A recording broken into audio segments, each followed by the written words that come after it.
Assalamualaikum warahmatullahi wabarakatuh.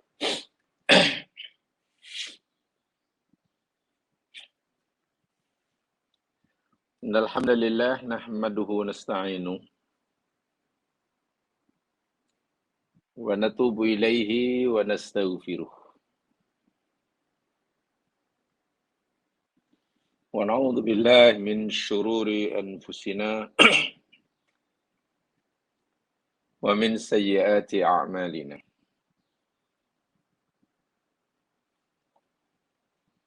May yahdihillahu fala mudilla lahu wa may yudlil fala hadiya lahu.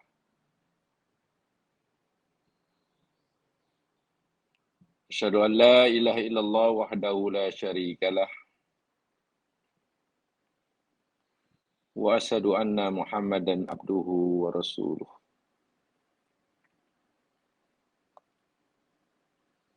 Allahumma salli ala Muhammad wa ala ali Muhammad. Kama sallaita ala Ibrahim wa ala ali Ibrahim. Wa barik ala Muhammad wa ala ali Muhammad kama barakta ala Ibrahim wa ala ali Ibrahim fil alamin. Innaka Hamidum Majid.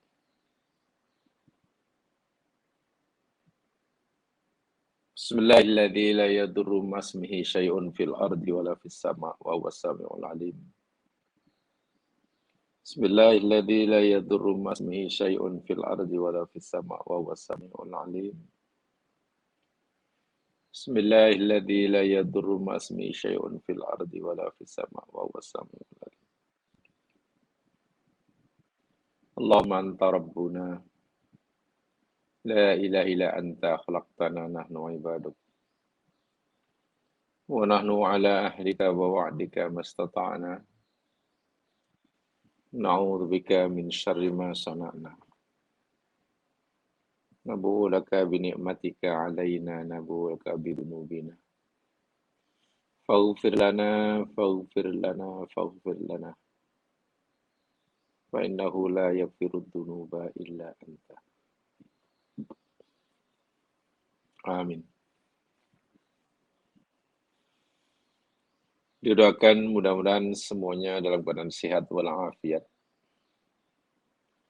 di bawah naungan dan perlindungan Allah Subhanahu wa taala.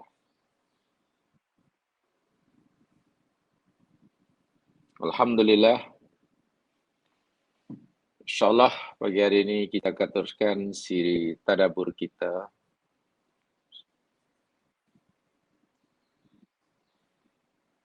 Surah Hud. Menyambung apa yang telah kita pelajari minggu lepas. Jadi hari ini kita akan pelajari bermula daripada ayat yang ke-12. Bermula ayat 12.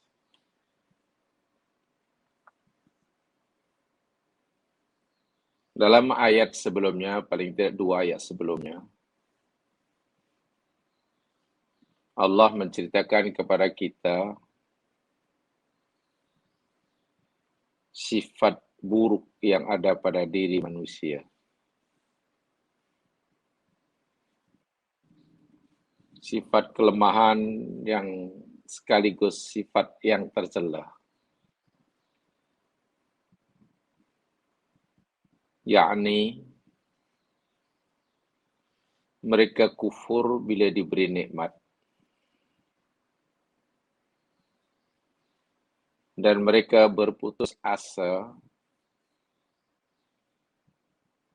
putus harapan,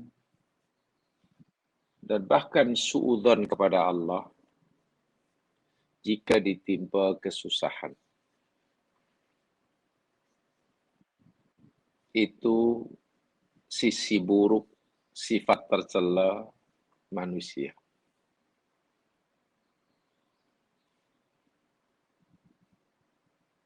Apakah semua manusia punya potensial seperti itu? Kata Fakhruddin Ar-Razi, iya, setiap manusia ada potensial untuk itu. Hanya saja potensi itu mungkin terwujud, ternampak dalam perbuatan mereka, dan mungkin tidak. Beruntunglah yang mereka hanya punya potensi tetapi tidak dinampakkan melalui perbuatan nyata. Siapa mereka itu? Allah sendiri memberitahu kita, ayat yang ke-11, penutup ayat 11 sebelumnya itu, illal ladzina sabaru wa amilus shalihat. Kecuali mereka yang beriman, kecuali mereka yang bersabar dan beramal soleh. Mereka akan mendapatkan pengampunan dan ganjaran yang besar. Artinya, orang yang bersabar dan mampu beramal soleh, atau dalam bahasa yang lain, orang yang berjaya menahan, mengekang potensi jahatnya itu, potensial sifat jahat itu dikurung, diikat, dikekang, ditahan. Jangan sampai dizahirkan melalui perbuatan. Orang-orang itu orang yang akan mendapatkan pengampunan daripada Allah dan ganjaran yang besar. Ini luar biasa manusia ini. Ciptaan Allah ini. Mereka makhluk yang Allah berikan sifat buruk, bakat untuk buat jahat. Tetapi jika bakat untuk buat jahat ini mereka kuasai, mereka lawan, Masya Allah, mereka mendapatkan ganjaran yang sangat besar. Ganjaran yang besar, pengampunan daripada Allah, itu adalah balasan bagi mereka atas perjuangan mereka, mujahadah mereka, melawan, menahan kehendak-kehendak buruknya yang ada dalam dirinya. Ini orang yang berjaya. Hatta ketika Allah beri dia sifat buruk pun, potensi sifat buruk pun, dengan potensi sifat buruk saja itu orang yang sabar tetap mendapat pahala. Apatah lagi ia diberikan potensial untuk buat baik. Tak hebat macam mana manusia. Fa'alhamaha fujuraha wa taqwaha. Tengok. Setiap manusia diberikan oleh Allah fujuraha wa taqwaha. Jiwa manusia ini diberi dua kekuatan, dua potensial itu. Untuk jadi orang jahat pun ada bakat, ada potensi. Untuk jadi orang takwa pun ada bakat.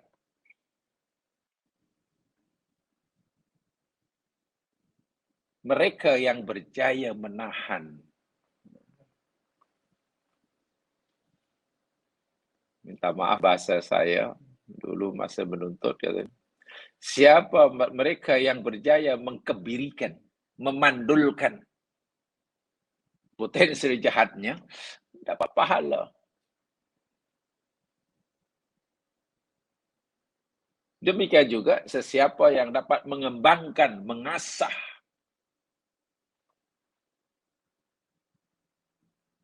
sifat takwanya, pun akan dapat pahala. Bermakna apapun potensial yang Allah berikan pada diri insan,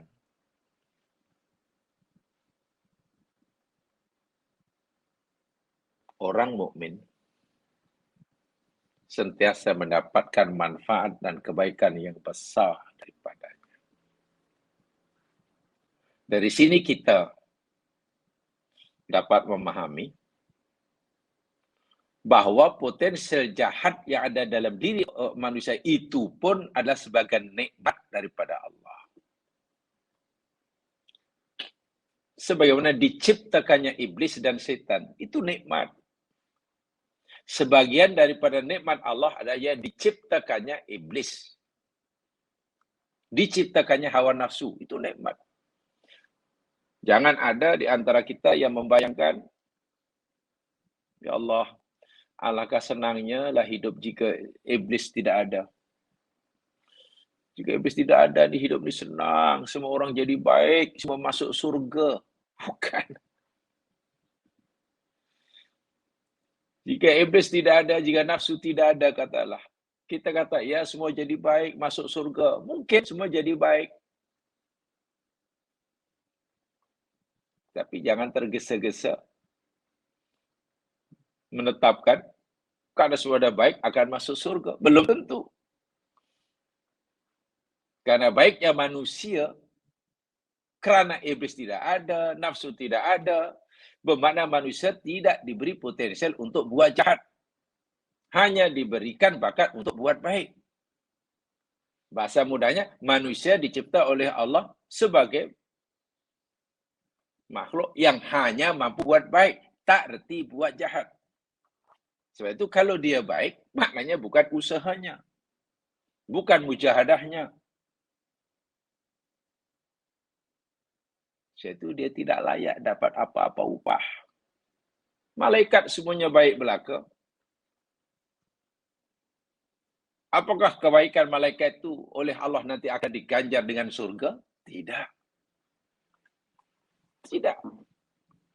Macam mana malaikat baik tidak diganjar dengan surga? Ya, karena baiknya malaikat. Karena mereka tidak diberi bakat untuk buat jahat. Mereka baik bukan usahanya. Minta maaf, macam robot lah. Robot kita ciptakan untuk buat yang baik saja. Bantu kita, yang masaklah, itulah, inilah, bla bla bla. Tak perlu dapat puji-pujian, karena memang dia tidak ada bakat untuk buat jahat. Kalaupun di akhirat nanti di surga ada banyak malaikat, Quran cerita, hadis cerita, bukan karena mereka diberikan balasan dengan surga. Mereka di surga bertugas. Jadi kita akan dapatkan balasan, ganjaran, bukan semata-mata karena kebaikan yang kita lakukan, bukan semata-mata kerana kebaikan yang kita lakukan, tapi kerana perjuangan kita, mujahadah kita, melawan kehendak nafsu kita, melawan bisikan iblis untuk buat jahat. Kejayaan kita melawan bisikan nafsu, melawan jihad untuk buat jahat, sehingga kita jadi baik. Itulah yang membolehkan kita dapat pahala bila buat baik. So itu orang yang buat baik, karena dia tidak ada pilihan untuk buat jahat, hanya ada satu pilihan saja. Tak boleh dikatakan baik. Faham ya itu? Tolong fahami betul-betul. Fa'alhama fujuraha itu. Jadi bila kita melihat itu, maknanya tidak ada apa yang Allah ciptakan buat kita, termasuklah potensi jadi jahat, melainkan semuanya adalah demi kebaikan kita. Iblis dicipta untuk kebaikan manusia. Malaikat dicipta untuk kebaikan manusia. Hawa nafsu dicipta untuk kebaikan kita. Semuanya. Bahkan sifat-sifat yang madmumah, bakat untuk punya sifat madmumah, Itu pun demi kebaikan kan kita. Macam mana kita dapat kebaikan daripada perkara yang buruk itu? Kita akan dapat cara sekali jika kita bermujahadah, berusaha bersungguh-sungguh melawannya, menafikan kemauannya. Ya, bahasanya ikatlah erat-erat, kurunglah apa-apa. Kita akan dapat pahala. Sebab itu Allah kata illal ladzina sabaru wa amilus solihat. Ini orang yang berjaya. Sabar itu kan terhadap perkara-perkara yang tidak baik. Kalimat sabar selalu dikaitkan terhadap perkara yang tak baik. Pada musibah, pada kesusahan, pada penyakit, pada ini. Yang mana ada peluang bagi kita untuk bersabar jika tidak ada kesusahan. Bila tidak ada musibah, maka sabar kita tidak. Peluang untuk sabar tidak ada. Misalnya, jika Allah bagi kita musibah, saya ulangi, jangan terlalu melihat musibahnya. Tapi lihatlah, oh Allah sedang beri saya peluang untuk bersabar. Sehingga kita, bila berlaku musibah, kita akan melihat nikmat Allah yang besar. Apa nikmat Allah yang besar yang diberikan kepada kita? Peluang untuk bersabar. Itu nikmat. Itu nikmat. Jangan melihat musibah, musibah akan mengeluh. Begitulah orang yang beriman. Baik. Sekarang ayat yang berikutnya, ayat 12. A'udzu billahi minasy syaithanir rajim. فلعلك تارك بعض ما يوحى إليك وضائق به صدرك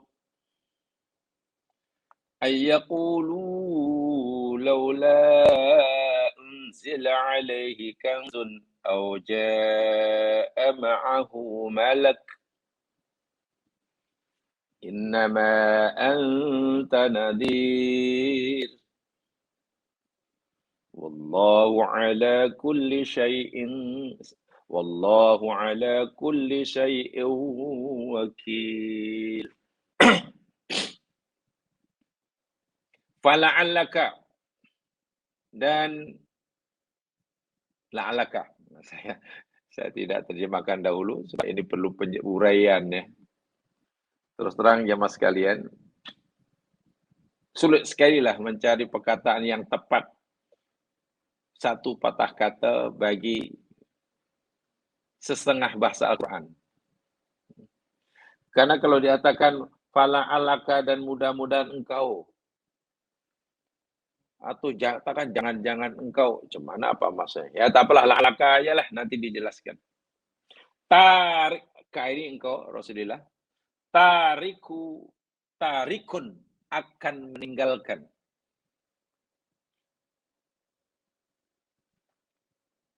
Ba'da ma yuha.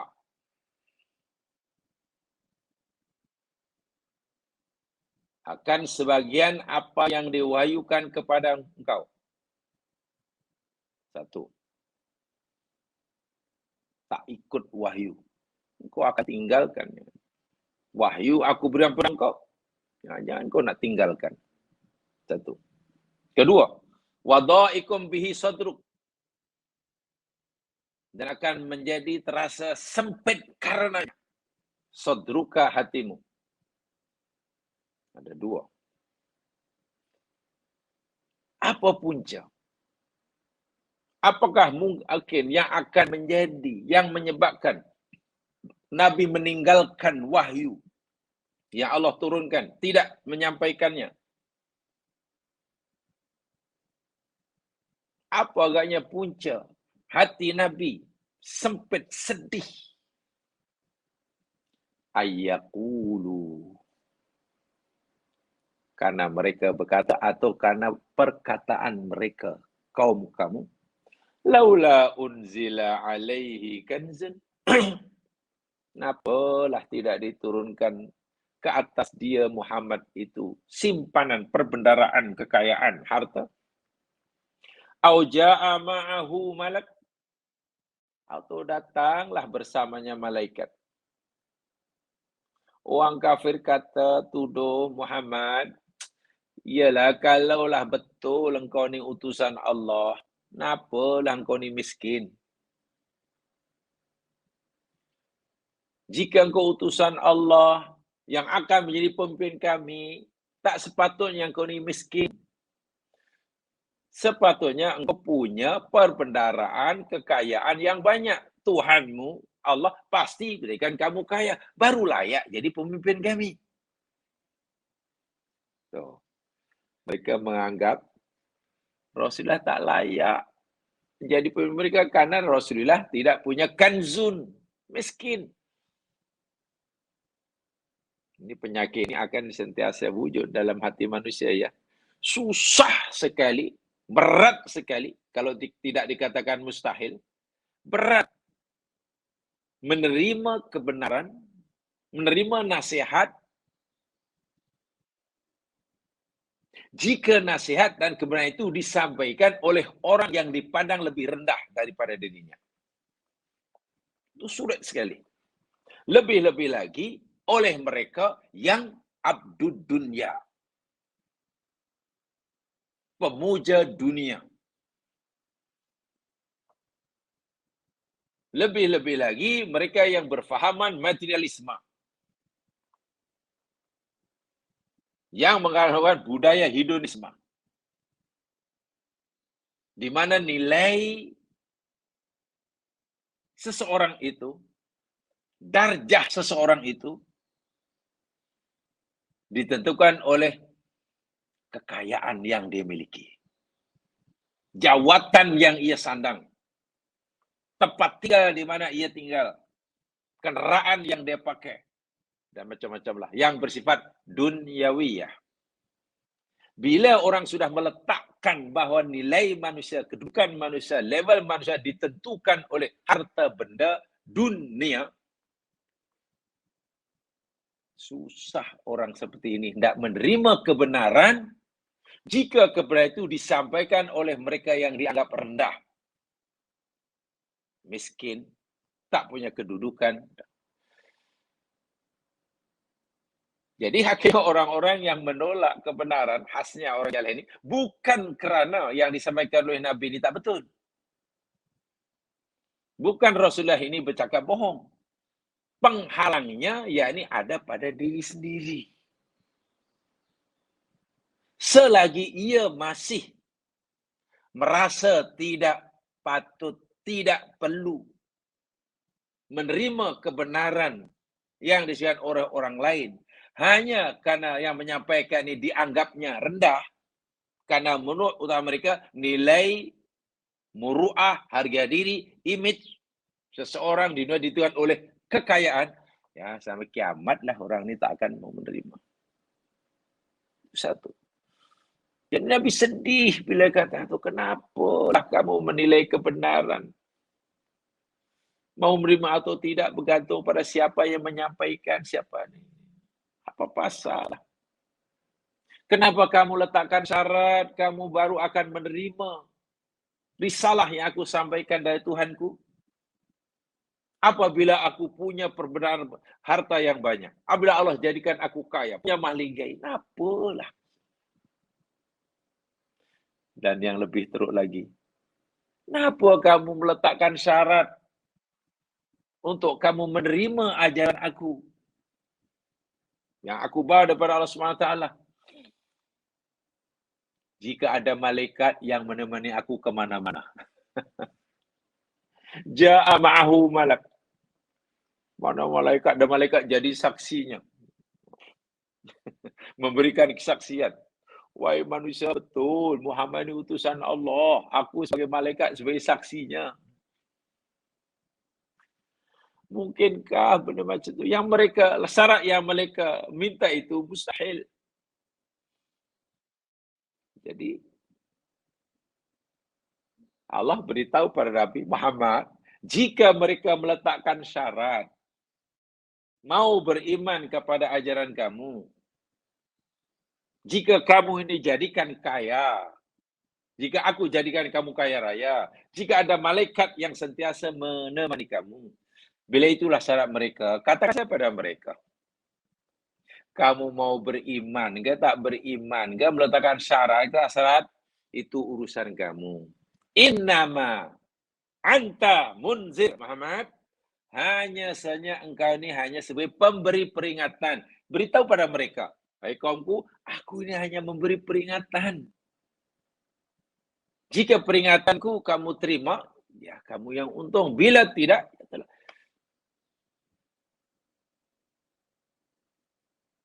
kamu tidak perlu meminta syarat itu, syarat ini, saya mesti ini dahulu, aku mesti seperti ini. Wallahu ala kulli syai'in wakil. Sudah. Dan ke atas Allah saja, Allah sajalah yang maha melindungi segala sesuatu. Bagi aku tidak jadi masalah sebetulnya. Secara pribadi tak ada masalah. Kamu tolak tak ada masalah.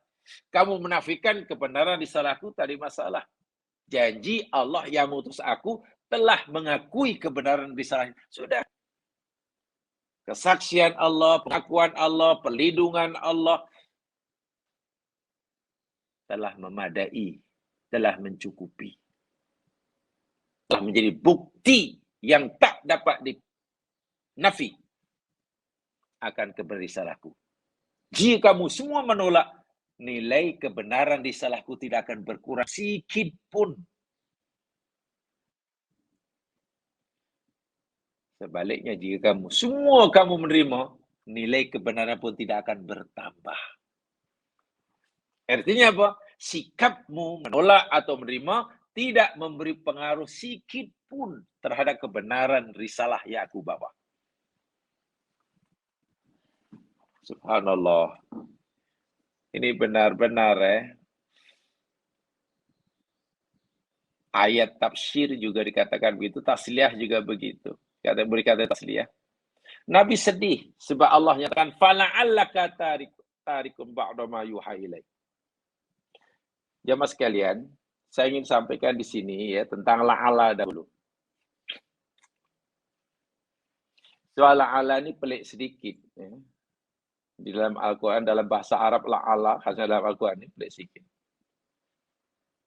Ayat ini sebetulnya kalau dalam bahasa Arabnya, atau bahasa disebut istifhamun fi ma'radin nahyi. Ini saya ingin beritahukan nih. Fala'allaka tarikun itu sebetulnya kalau dalam kaidah bahasa Arab istifhamun fi ma'radin nahyi. Kalimat pertanyaan, ayat bertanya ya. Fi ma'radin nahyi, tetapi digunakan untuk melarang, mencegah. Bertanya tapi tujuannya melarang. Macam mana itu? Bertanya tapi tujuannya melarang. Ya contohnya beginilah. Apakah jangan-jangan kamu ini suka jika kamu gagal? Orang tua nasihat pada anaknya. Belajar nak peperiksaan. Nak, tolonglah nak, belajar nak, rajin-rajin nak, sebab peperiksaan sudah dekat nak, begini nak. Tapi anak masih ini. Jangan-jangan awak ini suka ya, bila awak gagal. Itu pertanyaan. Itu sebenarnya pertanyaan. Jangan-jangan awak suka apabila awak gagal. Tapi maksudnya melarang. Janganlah gagal. Nah, begitu. Ini ayat ini begitu. Makna pertama difahami oleh ahli tafsir. Jadi, jangan-jangan engkau ini nak meninggalkan wahyuku hanya kerana kecewa dengan sikap kaum kamu. Betul begitu. Kalau begitu, oh tidak ya, jangan. Maknanya kalaulah dalam hati kamu ada keinginan untuk meninggalkan wahyu yang aku berikan pada kamu, karena tidak mengikuti kemauan mereka, jangan. Istifham bi ma'rudin nahi. Bertanya, tapi yang maksudnya yakni melarang. Maksudnya melarang. Satu. Yang kedua, dari segi lafaz. La'alla ini kan, ya Sakin Jamaah telah belajar banyak tentang bahasa Arab, tentang nahwu contohnya. Ya. La'alla ini karena akhwatu inna ya mas sekalian ya. Adik-beradik inna. Perlukan isim, perlukan khobar. Ya. Isimnya mansub, khobarnya marfu'. Itu la'alla. Dan la'alla ini kalau dalam bahasa nahwunya, ya ini katanya sebagai roja. Betul kan? Roja. Harfur roja. Huruf roja. Roja itu harapan. Harapan. Tetapi di sini ar-roji yang mengharap wa rabbuka. Yang mengharap itu Allah. La'ala itu roja, mengharap. Huruf harapan. Tapi dalam ini ar-roji yang mengharapkan adalah Allah. Yakni yang mengutus Nabi. Pertanyaannya, mungkinkah Allah punya harapan? Mungkinkah Allah punya harapan? Ya tak mungkinlah. Mana mungkin Allah punya harapan? Allah nu maha mengetahui segala-galanya. Maha berkuasa. Yang berharap ini kan orang menginginkan sesuatu, tapi tidak punya upaya untuk mewujudkannya. Betul kan? Mengharap, orang yang berharap, saya mengharapkanlah nanti akan. Itu mana kita menghendaki hendak mendapatkan sesuatu. Malangnya kita tidak punya kekuasaan, kekuatan, kemampuan mewujudkannya. Kan begitu harapan. Yang keduanya, sesuatu yang jadi harapan, marju, itu sesuatu yang di luar pengetahuan kita. Jangan-jangan iya, jangan tidak. Nah, kan masih gaib. Itu lala. Roja itu maksudnya itu. Tapi masalah dalam ayat ini, yang berharap itu Allah. Sehingga Allah tidak mungkin punya kehendak yang Allah tidak punya kuasa mewujudkannya. Betul. Yang kedua, tidak mungkin Allah punya keinginan, kehendak, yang mana Allah tidak ketahui sebelumnya jadi ke tidak, jadi ke tidak. Jadi ke tidak, jadi ke tidak. Nah, itu yang menjadi masalah dalam ayat yang seperti la'ala seperti ini. Sebab itulah, jemaah sekalian, bila la'ala yang seperti ini dikaitkan dengan Allah SWT, la'alaka boleh jadi. Allah berfirman, disebutkan pada Muhammad SAW. Nah ini, maknanya tadi, nahi, larangan, sekaligus perintah. Atau dalam bahasa nahunya, taroji, harapan, sekaligus isfak. Taroji itu lawannya isfak. Apa maksudnya? Maksudnya, Allah Subhanahu wa Ta'ala menyuruh, melarang, pertama melarang ya. Allah Subhanahu wa Ta'ala melarang Rasulullah Shallallahu Alaihi Wasallam meninggalkan wahyu, menyampaikan wahyu yang Allah berikan kepada baginda hanya kerana ingin memenuhi kehendak permintaan kaumnya. Itu larangan. Itu larangannya. Tapi juga bermakna perintah. Semalah Allah juga benar roja kan. Apa perintahnya? Maknanya Allah suruh Nabi Suruh Nabi. Lawannya lah. Suruh Nabi menyampaikan apa saja wahyu yang Allah berikan pada baginda. Dan tidak perlulah hiraukan permintaan kerenah kaumnya. Kerenah kaumnya. Itu maksudnya. Itu maksudnya. Jadi, subhanallah, ahli-ahli tafsir bila baca ayat-ayat seperti ini, dia tidak berfikir apa ya, mungkinkah Allah SWT punya harapan? Tidak. Tidak punya harapan. Maksudnya, saya ulangi, ia perintah, larangan sekaligus bermakna perintah. Larangannya, Muhammad, jangan tinggalkan kebenaran risalah yang aku berikan pada kamu untuk kamu sampaikan pada kaum kamu, terus saja sampaikan. Jangan kamu tidak mau menyampaikan hanya kerana permintaan, penentangan yang dilakukan oleh kaum kamu. Satu. Sebaliknya, sampaikan terus. Lakukan. Jadi, ayat seperti ini, perintah dan larangan seperti daripada Allah Subhanahu wa taala cukup kuat sebetulnya. Tapi dengan bahasa yang sangat-sangat halus. Dengan struktur ayat yang sangat indah. Sekaligus, Nabi SAW punya semangat. Nabi mendapatkan satu suntikan semangat yang luar biasa daripada Allah Subhanahu wa taala. Apapun syarat yang mereka minta untuk mereka mau menerima ajaran kamu, jangan pedulikan.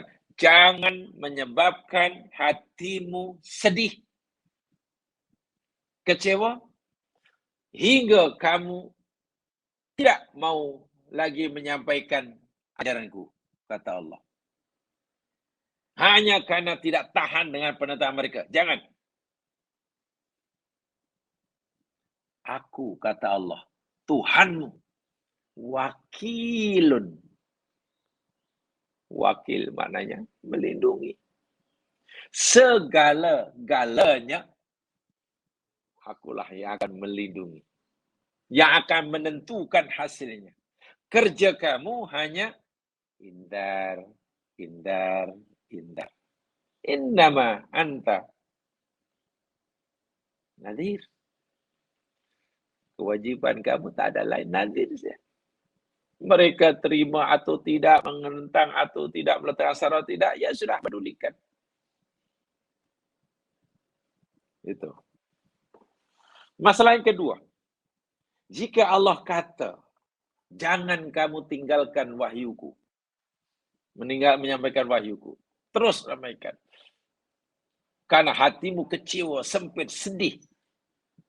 Mereka minta macam-macam kepada kamu. Pertanyaan. Mungkinkah Nabi itu ada keinginan untuk meninggalkan? Mungkinkah ada Nabi itu ada keinginan untuk? Jamaah sekalian, Rasulullah Shallallahu Alaihi Wasallam, sebagaimana yang Allah sebutkan dalam akhir surah At-Taubah,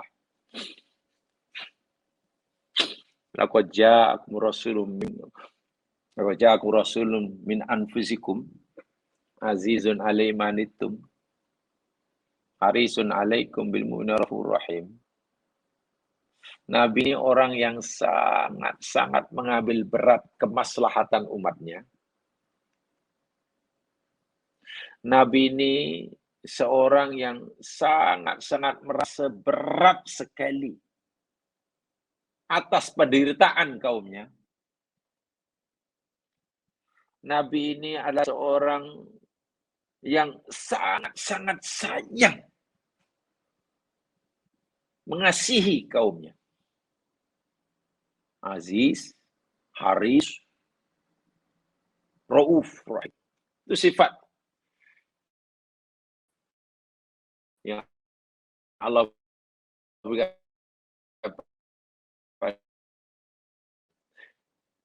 Jadi Nabi ini tak boleh melihat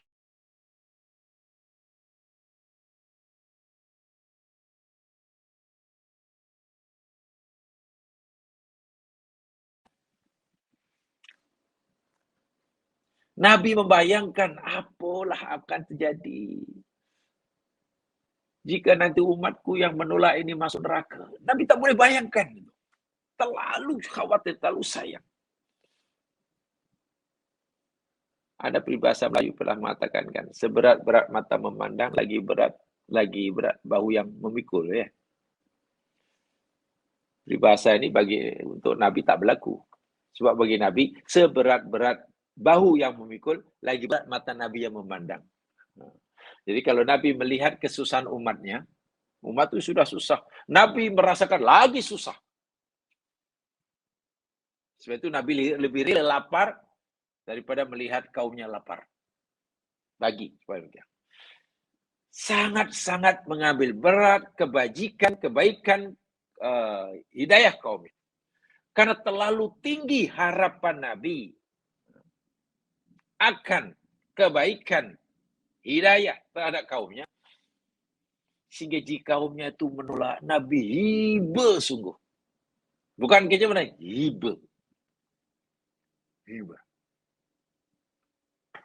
Jamaah pernah lihat bila orang tua selalu sayang kepada anaknya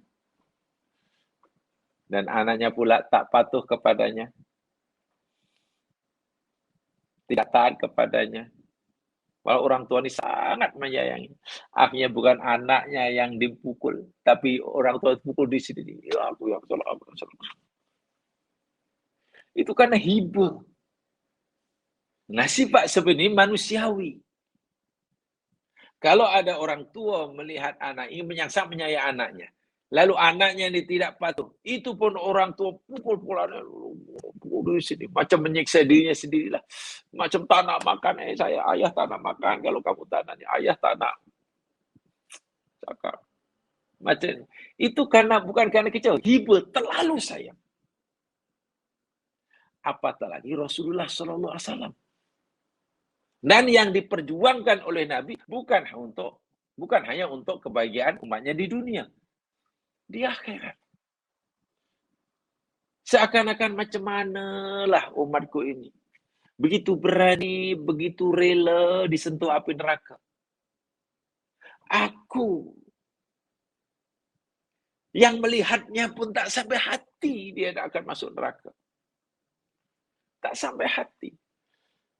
Itu yang karena hibah inilah ya Mas Yan. Karena hibah inilah Nabi sering berpikir. Nabi pernah berpikir, iya ya. Asal mereka mau menerima ajaranku, gamanya perlu juga aku penuhi permintaan mereka. Tengok. Agak-agak lah.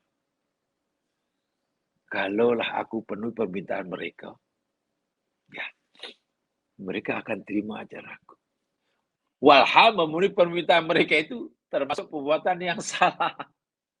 Niatnya baik. Ya, ini janji mereka jadi umatku, okeylah. Ya, tidak mustahil terlintas seperti itu.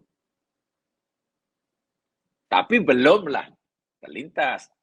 Kemungkinan ada. Sebab itu Allah la'allaka tarikun ba'da ma yuha ilaika. Dalam ayat yang lain bakal dijelaskan. La'allaka bakhun nafsaka. La'allaka bakhun nafsaka alla yakunu mu'minin. Dalam surah Syu'ara kalau tidak salah. Boleh jadi Muhammad, engkau akan membinasakan diri kamu karena mereka tidak beriman. Ingat, itu bukan keputusasaan ya, jangan salah. Sebab Nabi tidak mungkin putus asa. Nabi tidak mungkin putus asa. Dan itu bukan kekecewaan. Saya lebih suka memilih kalimat, ini kata pesara dahulu, hibah. Bila orang terlalu sayang kepada orang lain, terlalu tinggi harapannya untuk kebaikan orang yang disayanginya, bila yang diharapannya itu tidak kesampaian, ada rasa hibah. Kalau kecewa itu, ya mungkin lantalan kok, begitu. Lantalan kok kalau tapi Nabi sangat hibah. Sehingga dibahasakan, tak apa, lebih baiklah saya membinasakan diri itu sendiri hanya karena mereka tak beriman. Itu. Jadi ini sekaligus sebenarnya pengakuan daripada Allah Subhanahu wa taala betapa besarnya harapan Nabi, betapa gigihnya usaha Rasulullah, betapa tingginya harapan permohonan Rasulullah SAW atas keimanan kaumnya. Sehingga keimanan kaumnya semua menerima ajarannya. Itu bagi Nabi adalah segala-galanya dalam hidup. Nabi tak fikir yang lain. Yang lain menjadi kecil. Mau susah kah, mau senang kah, mau sakit kah, mau dihina kah, mau dihalau kah, bagi Nabi kecil. Janji kaumnya mau menerima ajarannya. Dan ini pernah yang sekalian diucapkan oleh Nabi. Ketika Nabi dihalau oleh orang Taif, menyampaikan ajaran ke Taif karena orang Makkah sudah makin kuat menentangnya. Lain yang diharap, lain yang didapat. Orang Taif semuanya menghalau, lebih kasar daripada orang Makkah. Cedera Nabi dibaling batu oleh orang Taif, bahkan oleh kanak-kanak. Nabi tinggalkan Taif dalam keadaan menyedihkan sekali. Rehatlah di kebun. Nabi mengadukan kepada Allah. Tengok apa aduan Nabi kepada Allah Subhanahu.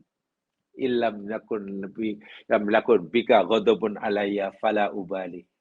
Panjang lebar Allah madu Allah di hujung tu, ya Allah, jika semua yang menimpa diriku ini, orang Makkah menghalau aku, orang Taif menyiksa aku,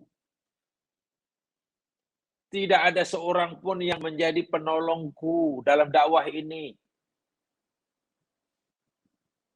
Jika semua penderitaan yang aku alami, ya Allah, karena menyampaikan ajaranmu ini, selagi ianya, asal ianya tidak menimbulkan kemarahanmu kepada aku, asal engkau tidak marah padaku, ya Allah, la ubali, aku tak kisah, ya Allah. Coba. Itu bahasa cinta yang luar biasa. Bahasa cinta yang paling tinggi sekali. Ya Allah, apapun penderitaan diriku, apapun yang menimpa diriku ini, aku tak peduli. Janji engkau tidak marah pada aku. Janji engkau tidak marah pada aku. Wah, sebelum Nabi mengadu ini, apa yang dialami oleh Nabi? Allah utuskan Malakul Jabal. Jibril memperkenalkan Muhammad, ini malaikat penjaga bukit. Allah perintahkan malaikat Jibril ini untuk jumpa kamu, untuk menawarkan khidmatnya kepada kamu. Terpuranglah kamu nak suruh apa. Malaikat di bukit itu, aku datang untuk ini, bila kamu boleh binasakan itu penuh, angkat sajalah Jabal Taif. Oh, jangan. Kami tak mau. Kami tak nak. Walaupun mereka ini menolak aku, menyakiti aku, kami tak nak. Mereka dibalas dengan siksaan. Biarlah mungkin mereka yang menolak aku, tapi aku berharap nanti keluar dari tulang rusuknya. Makanya aku berharap ada anak cucu cicitnya menerima agama Allah. Itulah itu namanya hibah. Terlalu hibah.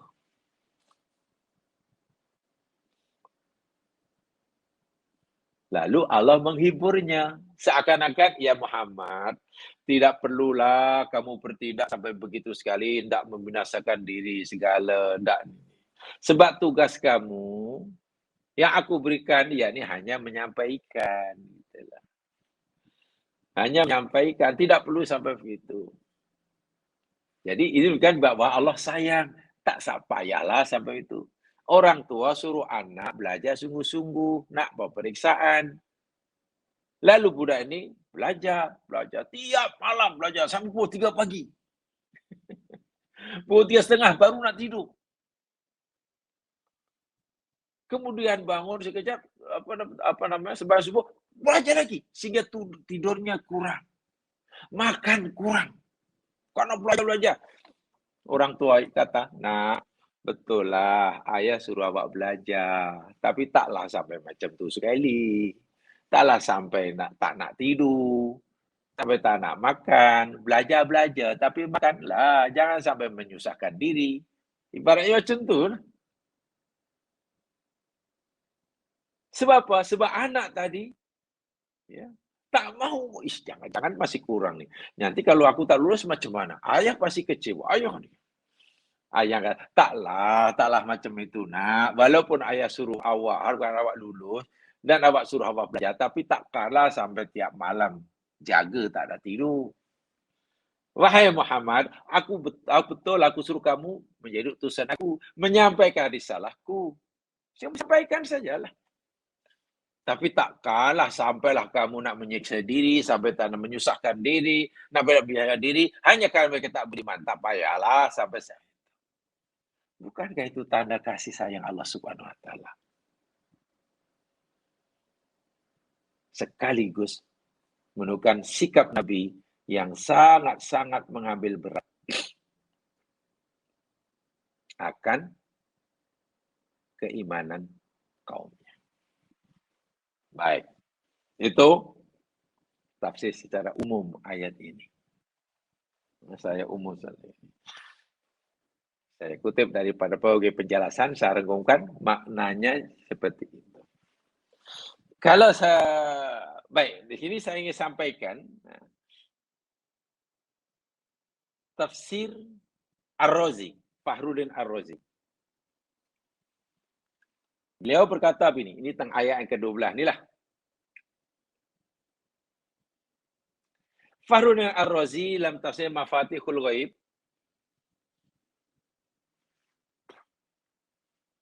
beliau menyatakan, "I'lam anna hadza naw'un akhar min kalimatil kuffar." Tahuilah bahwa dalam ayat ini merupakan jenis yang lain daripada kalimat-kalimat kufur orang kafir. Walau ta'ala bayyana anna qalbar Rasul sallallahu alaihi bisababihi. Dan sebenarnya Allah Subhanahu Wa Taala Maha mengetahui bahwa hati Nabi ya rasa sedih, rasa tersentuh, rasa hibur. Apalah orang kafir macam sekali. Nak beriman pun meletakkan syarat aku mesti kaya dahulu. Sedih kan? Sedih. Bukan Nabi mana ada rasa inferior ya karena miskin, bukan itu. Nabi sayang, kecewa, hibur sangat. Apalah orang boleh berfikir begitu. Ini ya, rupanya yang difikirkan oleh kaum kafir jahiliyah, yang ada fikiran dia masih sama dengan cara berfikir kaum Nabi Daud dahulu. Bani Israel pada zaman Nabi Daud, mereka akan minta agar Allah melantik pemimpin, panglima perang. Nabi Daud bermohon pada Allah, lalu Allah kabulkan. Orang yang dilantik jadi panglima perang bagi Bani Israel waktu namanya Talut. Kan? Talut ini orang yang paling layak menurut Allah Subhanahu Wa Taala. Pertama, tubuh badannya gagah perkasa. Kedua, ia mempunyai ilmu peperangan, ilmu gagah perkasa, ada ilmu. Yang ketiganya, punya hubungan yang harmoni dengan Allah. Karena dialah yang menemukan ta'abud. Lengkap. Hubungan dengan Allah harmoni, gagah perkasa, menguasai ilmu. Ada ilmu pengetahuan. Layaklah. Tapi Bani Israil ditolak. Apa sebab Bani Israil ditolak? Daud, orang macam ini ke yang jadi kami? Lam yu'ta sa'ata minal mal. Allah tak bagi kekayaan, macam mana nak pimpin kami? Dia orang miskin, kami orang kaya. Kami tak nak. Kami tak nak punya pemimpin miskin. Malu kami. Tengok, cara berfikir seperti ini dah turun-temurun hingga hari ini pun mungkin ada. Islam datang dengan tegas, Nabi menyatakan, patuhi oleh kamu pemimpin kamu. Asal pemimpin kamu itu ikut apa kata Allah atau kuasanya, patuh. Walau kana abdan habsyian. Walaupun yang memimpin kamu itu seorang hamba abdi berturunan Habasah warna hitam. Maknanya daripada segi status sosialnya rendah, miskin. Penampilan dirinya, ya namanya hamba abdi habsi. Tengok, Islam memang anti terhadap cara berpikir seperti ini. Rasanya tak layak, dia mesti kaya. Jadi kalau sekarang lah ada orang cari mesti kaya baru layak pemimpin, mesti itu waliyadzubillah itu warisan daripada zaman Bani Israel dahulu zaman sekalian. Tak boleh. Saya akan terimalah kalau yang baikkan si fulan sebab tak layak dia itu. Apalah. Takkan orang macam itu nak mengajar kami. Kami ni bukan sebarang orang. Dia itu siapa? Allahu Akbar walillahilhamd. Itu kejahatan orang kafir. Dan Nabi sedih. Sedih bukan pasal dihina itu. Sedih karena kenapa orang berfikir seperti itu. Betul lah. Nabi sedih bukan karena Nabi miskin. Nabi sedih, tapi kenapa orang kaumnya berfikir seperti itu? Baru mau menerima kebenaran dengan syarat bla bla bla bla bla. Tsumma innahu ta'ala qawwahu. Kerana Allah memberi kebenaran kekuatan. Wa ayyadahu bil ikrami wat ta'yid. Allah bagi dia kekuatan dengan kemuliaan.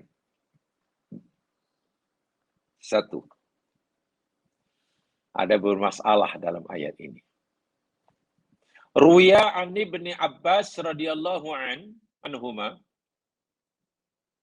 Diriwayatkan daripada Ibnu Abbas radhiyallahu anhuma.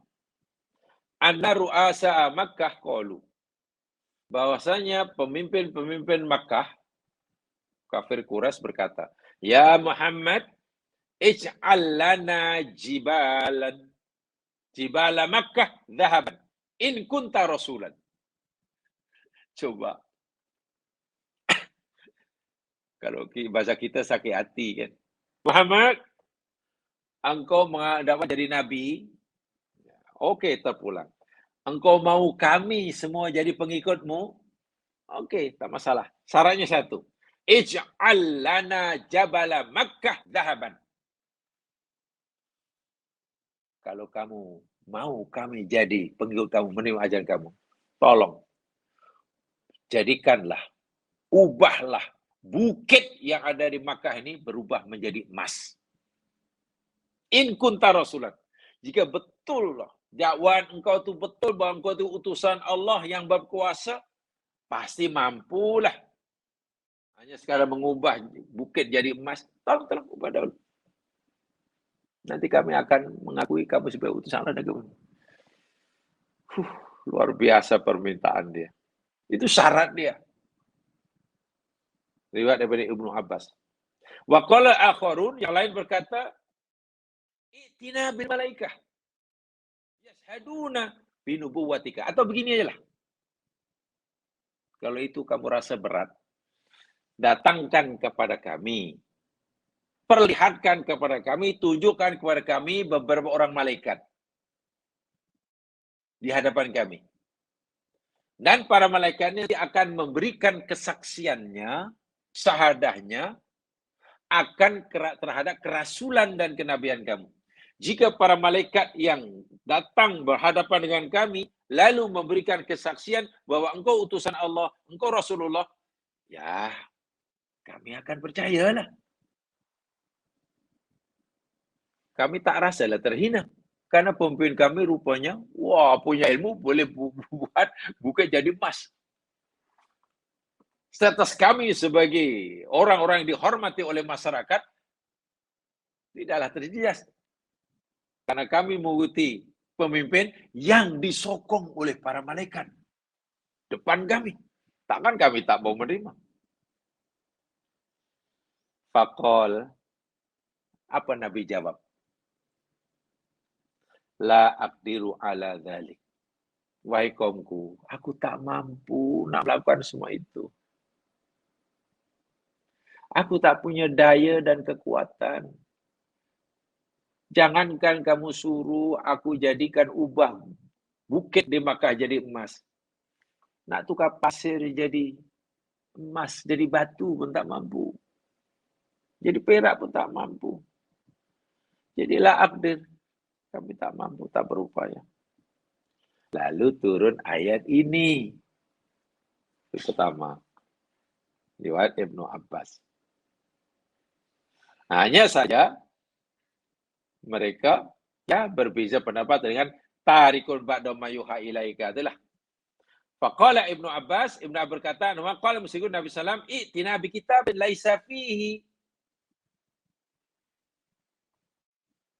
syatama laisa fihi sadmun alihatina hatta nattabika wa nu'minaka." Masih kata Ibnu Abbas. Lalu orang musyrikin minta pertanyaan, mempunyai pembicaraan yang lain. Muhammad ginilah. Kalau engkau tak mampu nak buat mengubah bukit jadi emas, kau gagal mendatangkan malaikat menjadi saksi atas kenabian kamu, kerasulan engkau di hadapan kami. Sekarang ini aja lah. I'tina bi kitabin. Datangkan kepada kami, tunjukkan kepada kami sebuah kitab. Laisa fihi sadmu alihatina. Syaratnya dalam buku itu, dalam kitab itu, tidak ada kalimat ayat yang mencela Tuhan kami. So, nampaknya kamu sampaikan selama ini mencela Tuhan kami. Tuhan kami ini batu lah, ada tangan tak boleh bergerak lah, ada mata tak boleh melihat lah, ada kaki tak boleh berjalan, ada telinga tak boleh mendengar.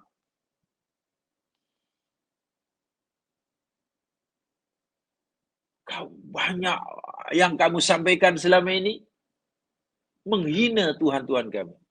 Sekarang inilah, tolong sampaikan pada kami kitab yang dalam kitab itu tak ada langsung yang membicarakan agama kami, kepercayaan kami, mencela itu, menyalah kami sana. Kalaulah ajaran kamu, kitab yang kamu tulis pada kami itu kitab sebagaimana yang kami kehendaki, hatta nattabi'aka wa nu'minu bika. Ya, kami semua rela mengikutimu, beriman kepadamu.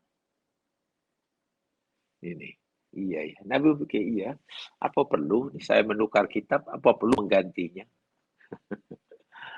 Bagaimana jika sekiranya ayat-ayat kami sampaikan kepada mereka ayat yang baik-baik saja? Yang baik-baik saja. Ya, suruh buat baik. Tapi perbuatan yang salah tak. Sebab kalau mereka tak suka, kami tegur. Mereka tak suka bila ditegur kesalahannya. Mereka hanya suka bila disuruh. Kalau dalam bahasa lebih umum, mereka rasanya seronok tidak akan melawan kami jika melakukan jika aku hanya amar makruf saja. Jika kami hanya amar makruf saja, nampaknya mereka tak tersinggung. Tapi bila aku nahi munkar, itu bersinggung. Betul tak betul, jemaah sekalian? Sekarang pun demikian juga. Kalau dakwah kita ni hanya amar makruf, jemaah sekalian, tak ada masalah. Kita hanya seru mari tak ni balik, yuk kita pergi ini yang amar makruf, tak ada masalah. Insya-Allah kuranglah orang bersinggung. Orang tersinggung kurang. Ramai yang terima kasih banyak, insya-Allah nanti inalah. Terima kasih ya, ada ingatkan, terima kasih. Ya. Amar ma'ruf senang. Tapi bila dah nahi munkar. Wow. Kawan, minta maaf kawan. Yang kawan ni salah ni sebetulnya ni.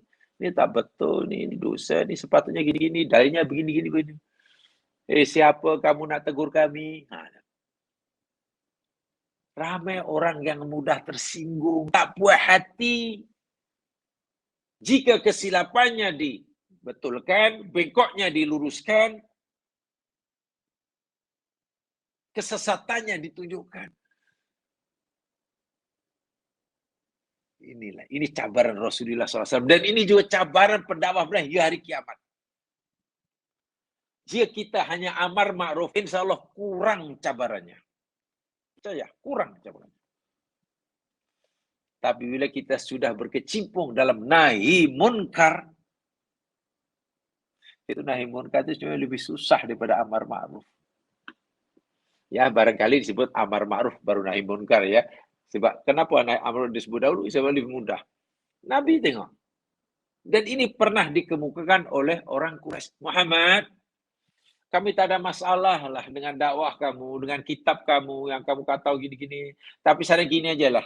Tolonglah. Tujuan pada kami kitab, sampaikan pada kami kitab, panduan beragama. Tapi dengan syarat, kita jadi panduan agama itu jangan ada satu patah kata pun yang menyalahkan kami. Yang menyesatkan keimanan kami. Yang mencela Tuhan-Tuhan kami. Yang menyalahkan perbuatan kami. Apa yang kami lakukan selama ini, jangan sekali-kali kamu salahkan.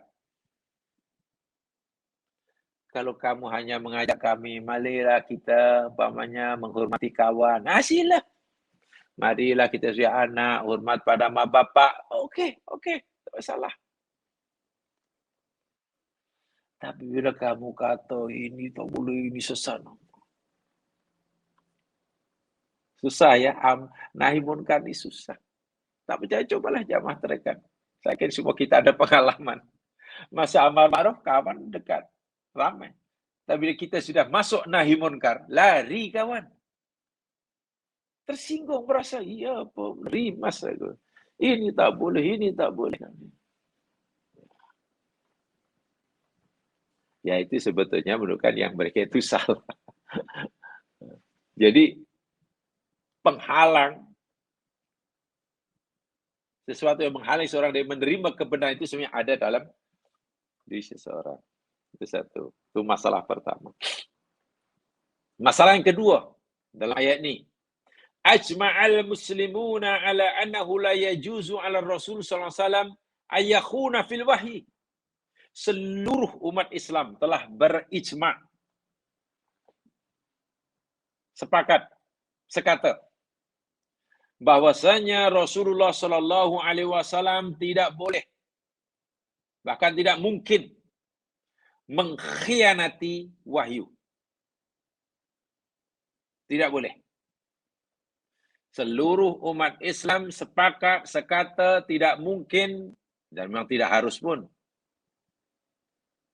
Nabi Muhammad ini mengkhianati wahyu Allah. Allah sampaikan 3, disampaikan 2, tak boleh. Allah sampaikan merah, Nabi sampaikan biru, tak boleh. Allah sampaikan haram, Nabi sampaikan makruh, mana boleh. Allah suruh sampaikan, Nabi simpan. Tidak dibenarkan. Ini kesepakatan. Dan kita wajib yakin seperti itu. Nabi tidak punya sifat khianat. Nabi punya sifat amanah. Semua sepakat. Tidak boleh Nabi ayatruka ba'da ma yuha ilaih, meninggalkan wahyu. Li'anna tajwizahu yuaddi ila syak fi kulli syara'i wa takalif wa dzalika ikdahu bin nubuwah. Karena jika kita membenarkan, kita memungkinkan, bukan membenarkan. Katalah kita memungkinkan atau mempunyai adanya kemungkinan Nabi akan mengkhianati walaupun sedikit. Katalah kita mengandaikan kemungkinan Nabi ya lain sedikit. Ya ini akan menimbulkan keraguan yang dahsyat kepada syariat. Bagaimana mungkin kita akan mematuhi syariat Allah Subhanahu wa taala jika kita tidak meyakini akan kebenaran? Karena syariat tidak boleh lagi diyakini, penuh dengan keraguan. Kenapa? Karena mungkin Nabi memasukkan, karena mungkin Nabi mengurangi, karena mungkin Nabi mau mengubah, mungkin bla bla bla. Dan ini akan mencederkan kemurnian syariat, akan mencederkan kemurnian nubuah. Sebab itu Nabi tidak mungkin khianat. Tidak mungkin.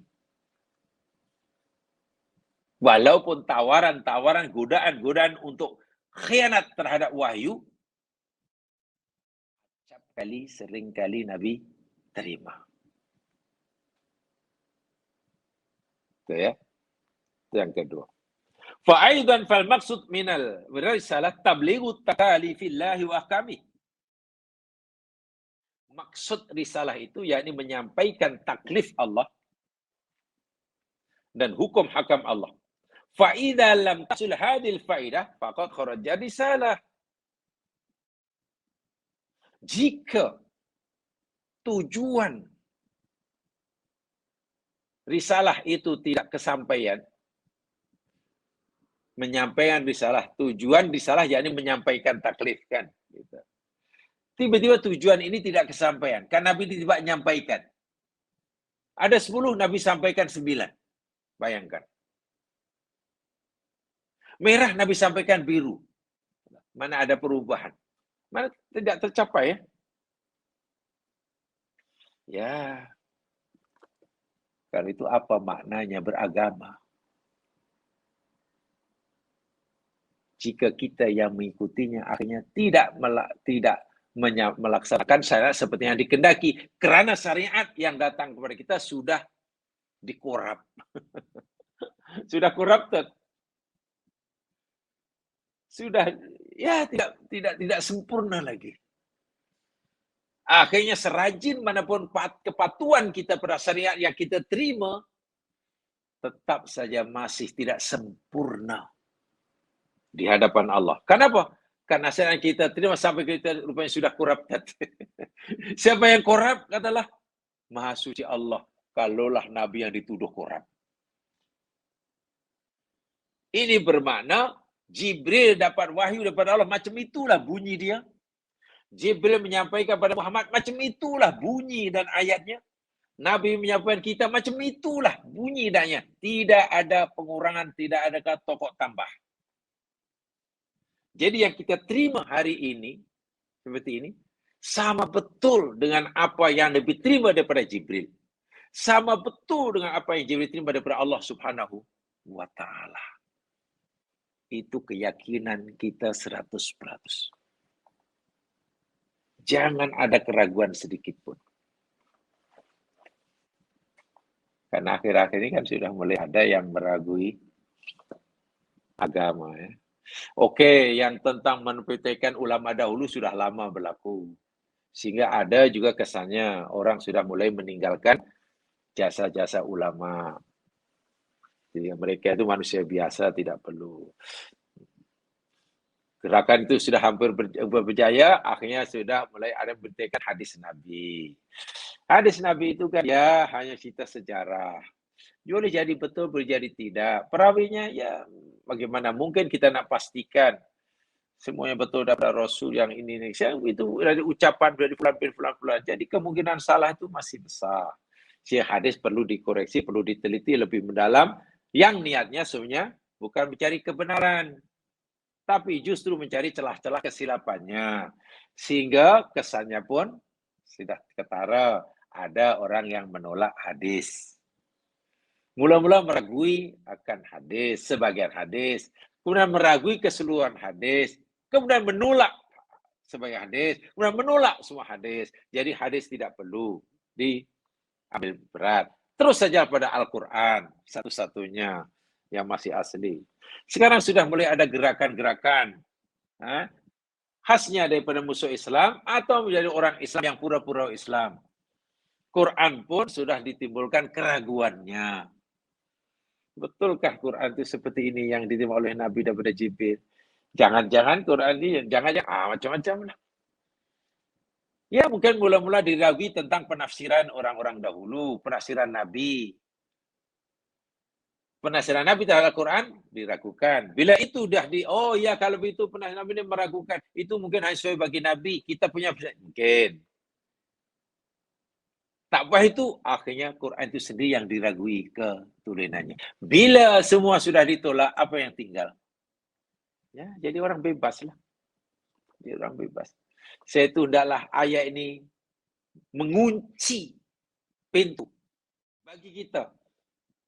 Jangankan untuk menolak, meragui akan ketulenan, keaslian, originality Al-Quran. Itu pun tidak ada.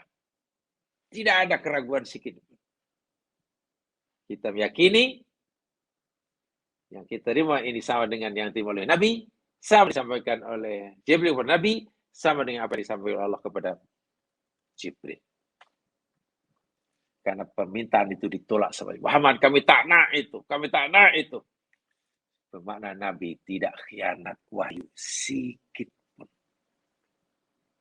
Sikit pun. Jamaah sekalian. Dan apa namanya tasliyah.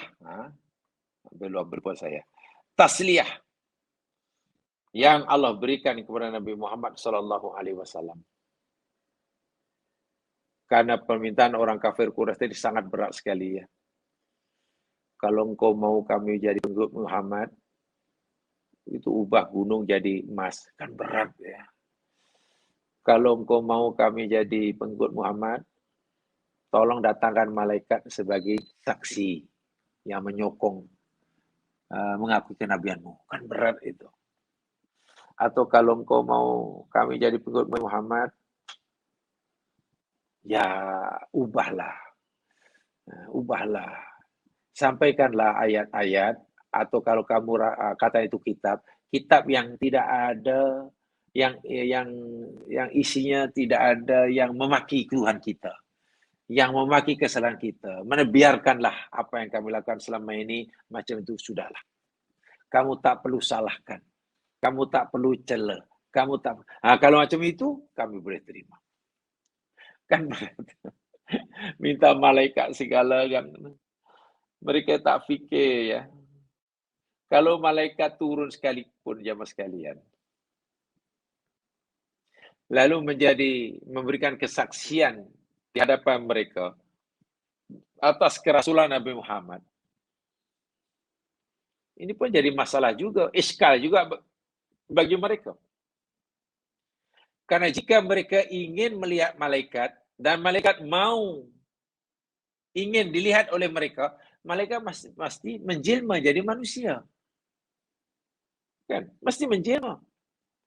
Agar mereka boleh melihatnya, mendengar suaranya, memperhatikan pengakuan penyaksiannya bahwa Rasul Muhammad itu utusan Allah. Wahai kami adalah malaikat, diutus oleh Allah untuk memberikan kesaksian bahwa dia adalah Muhammad Rasulullah. Yang disampaikan semuanya betul di hadapan orang Quraisy. Dan jika malaikat menjelma jadi manusia, menyawakan manusia, pasti mereka tak percaya.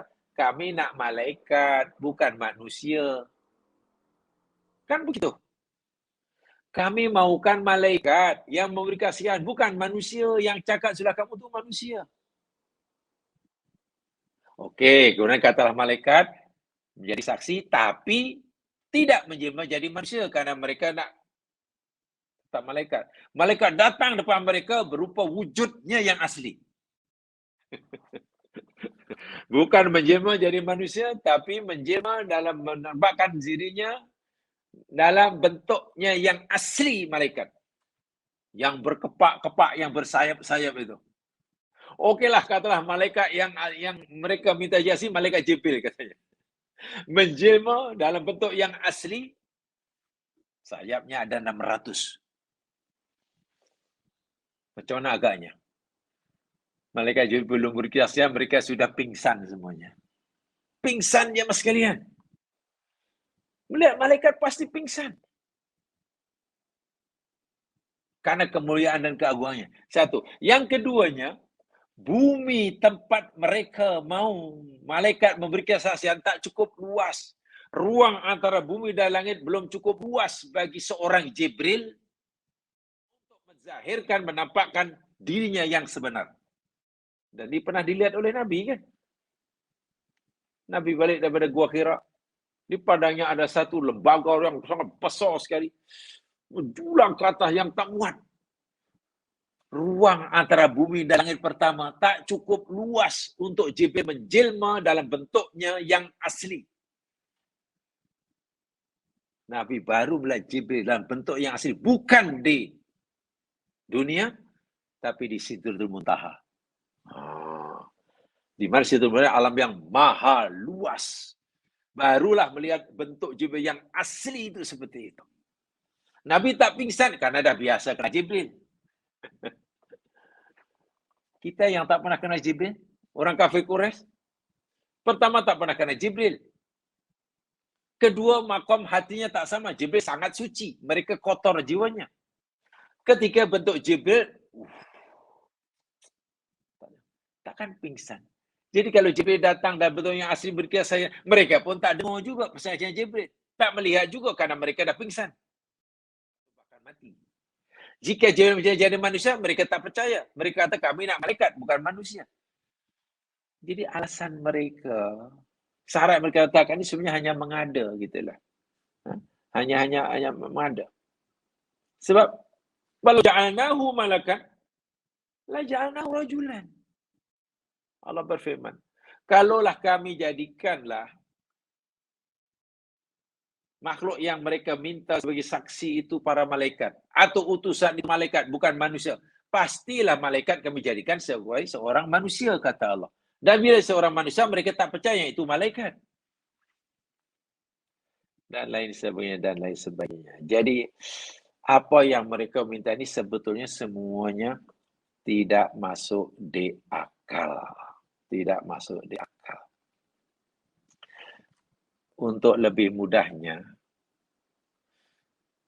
syarat yang mereka letakkan, yang mereka berikan untuk membolehkan mereka menerima Islam, yang Nabi rasa sangat berat, yang kemudian Allah tegur, tak perlulah Muhammad layan saat mereka sehingga kamu sedih, tak perlu. Tugas kamu hanya menyampaikan. Itu jamaah boleh rujuk dalam surah Al-Isra. Coba. Tak berat macam. Dan semua yang diminta itu benda yang mustahil. Surah Al-Isra ayat 90 hingga 93. Coba lihat jamaah sekalian. Al-Isra ayat 90 hingga 93.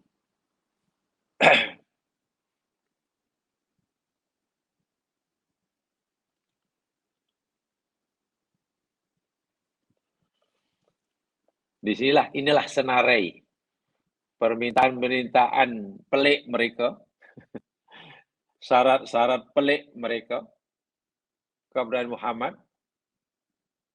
Jika Muhammad mahukan mereka beriman menjadi pengikutnya. Ayat 90, waqalu lan nu'mina laka hatta tafjura lana minal ardi yabua. Muhammad, kami sekali-kali tidak akan mempercayai kamu lah. Kami akan terus menuduh kamu ini pembohong. Apa yang kau sampaikan itu semua bohong belaka. Hatta tafruja lana minal ardi yabua. Sehingga engkau berjaya memancarkan mata air dari bumi Makkah. Bumi Makkah ini gersang Muhammad, tandus. Tak ada sumber air, tak ada mata air. Kalau kamu berjaya menjadikan Makkah ini banyak mata airnya, baru kami percaya engkau utusan Allah. Au takuna laka jannatu min nakhilin wa inabin fatufajjiru anhar khilalaha tafjira. Atau kalau tidak, engkau jadikan Makkah ini tanah yang subur dengan pelbagai tumbuh-tumbuhan tanaman. Ada tamar lah, ada anggur, ada macam-macam lah. Dan di kebun yang subur itu ada mata airnya. Jadi tidak perlulah kita mengairi, menyiram tanaman. Nah, kalau kau buat macam itu, kami percaya engkau utusan Allah. Atau kalau itu bagi kamu sangat berat, beginilah. Autus kita asa utus sama akama za'amta alaina kisafan. Atau beginilah. Engkau pecah-pecahkan langit, hancurkan langit berkecai-kecai. Lalu kepingan langit serpihan itu kau hempapkan pada kami. Karena kamu kata kami ini sesat. Bila sesat, Allah nak siksa kami. Itu kan kata kamu. Nah, sekarang kami nak bukti. Tolong tunjukkan. Yang kami ini sesat. Dan dengan sebab kesalahan kami akan disiksa oleh Allah. Tolong pecah hancurkan langit berkecai dan kepingannya hempapkan pada kami. Kalau itu kamu boleh buat, kami percaya engkau adalah utusan Allah. Atau kalau itu tidak mampu kau lakukan, au ta'tiya billahi wal malaikati qabila. Atau gini ajalah yang paling mudah. Datangkan pada kami, depan kami Allah dan malaikatnya.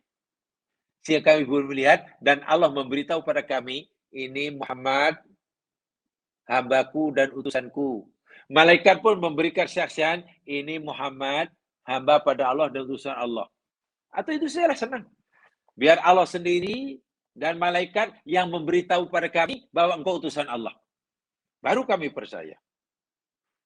Atau kalau itu pun masih berat bagi kamu, au yakuna, ayat 93. Au yakuna laka baitun min zukhruf. Atau gini ajalah, ini yang paling mudah. Atau kamu mesti mempunyai rumah, mahligai, istana.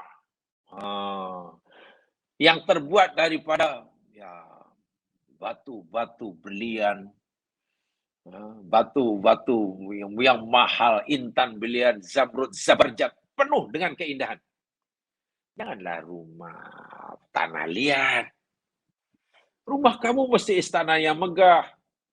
Atau kalau itu engkau tak mampu buat, gini aja. Autarqa fis sama. Panjat naik ke atas langit sana. Walan nu'mina lirukiyyika. Tapi ingat, kami sekali tidak akan mempercayai bahwa engkau telah berjaya panjat langit hatta tunazzila alaina kitaban naqra'u.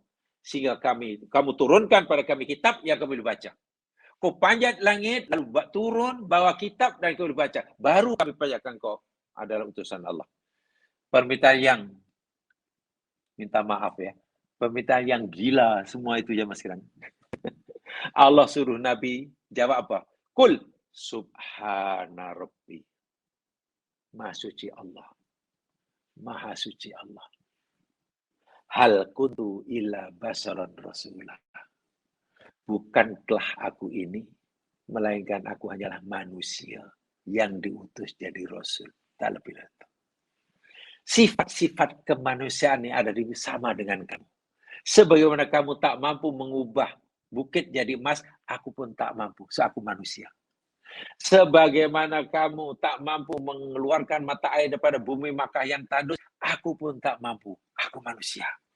Sebagaimana kamu tak mampu panjat ke langit, turun bawa oleh-oleh berupa kitab, aku pun tak mampu. Karena aku manusia. Bezanya aku dan kamu, aku diutus. Itu sajalah. Aku utusan Allah. Kamu percaya atau tak percaya, terpulang pada kamu. Syarat yang kamu minta, aku tak mampu nak. Berat ya jadi nabi. Memang berat. Itulah cabaran Rasulullah ya. Cabaran. Jadi kalau kita menyatakan amar ma'ruf cabarannya belum seperti itu, ya belum seberapa lah. Belum seberapa. Mudah-mudahan diberkati. Wallahu a'lam. Subhanakallahumma bihamdika asyhadu an la ilaha illa anta astaghfiruka wa atubu ilaik. A'udzu billahi minasyaitonir rajim. Wal 'asr innal insana fi khusr illa alladziina aamanu wa 'amilus shalihat. Wa tawasaw bil haqq wa tawasaw bis sabr.